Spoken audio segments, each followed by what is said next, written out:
guys, welcome back to Toyphotography. So we're working on Ultraman versus Godzilla.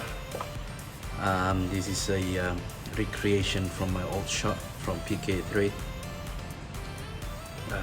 Yeah, I think, well, I thought, why not redo something that I have done before, see how much I've progressed.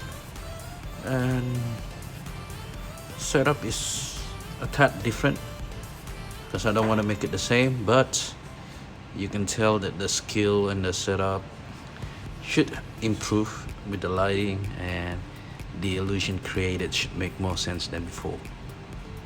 The difference with before is that I didn't use another building cutouts because that was the major points lost before, because it stretches it out. Well, this one is a little bit more natural, so it's a combination of a building plus cutout. So we're using a smaller building in the front and cutout at the back, and more buildings at the back,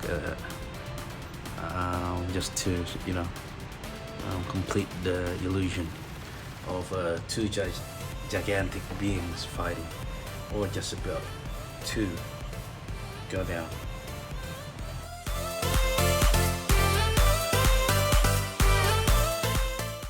Hope you like it, and I'll see you soon. Nothing fancy. The lighting is just yellow lights or red light on both sides. Then we add a neutral light at the front to highlight the cutouts. That's about it. See you soon. Bye bye.